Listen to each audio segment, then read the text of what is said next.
bumpers we call head knockers, and they got to come out before the partition goes in. We might have to modify them and put them back in, or depending on the partition that we use, we're going to be leaving them out altogether. But here's how they come out.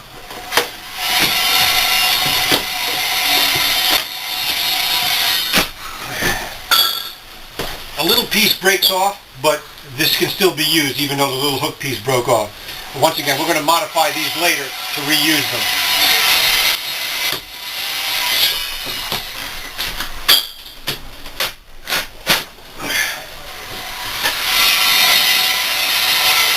Just discard this piece.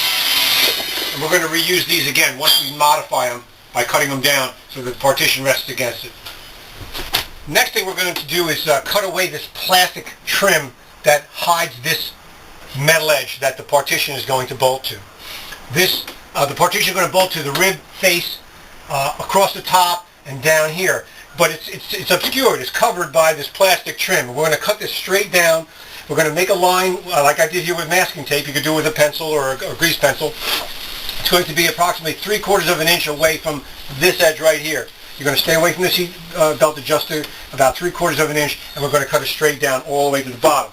Now the tool I'm going to use for this is a vibrating cutting tool that several people make now. This one happens to be from Harbor Freight. They're about 20 bucks, 25 bucks. You can't beat this tool for a number of different things. But the blade oscillates back and forth, and it cuts it nice and clean. It doesn't get away from you, and it doesn't cause damage. If like it'll mark up the plastic or the side, but if you hit it with your hand, it's not like a reciprocating saw. It won't hurt you like that. So what we're going to do is cut this straight down using this tool.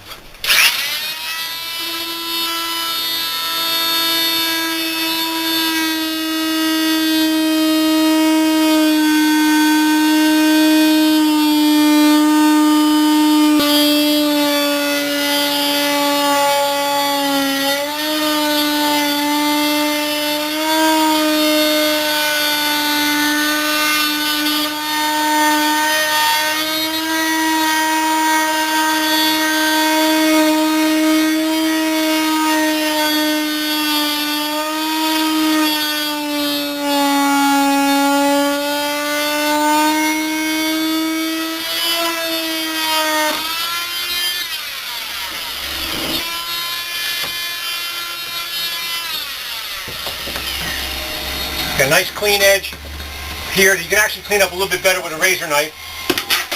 And now you have the exposed rib face to bolt the partition to. Right here you can see this edge is just level with the metal edge behind it. Again, the partition is going to rest right against here and get screwed in here.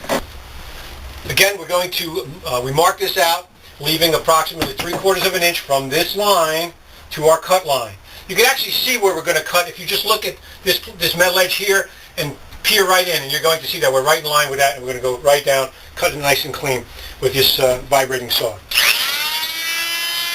As you can see, we're right even with that. Once again, we're going to clean up this edge, and now we're ready to do the partition installation. We took these foam head knockers out earlier. I showed you how to take them out, and from where the headliner ends, we measured 6 inches toward the rear of the Sprinter, and we made a cut.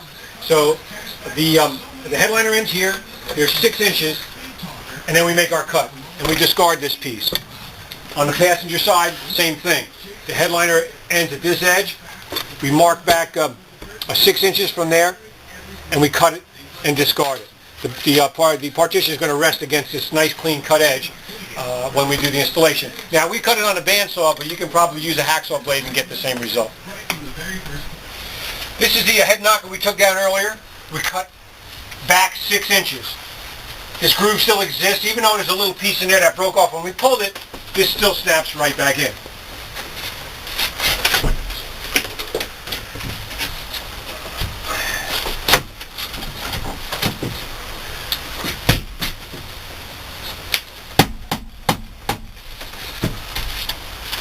Then you put the trim back on.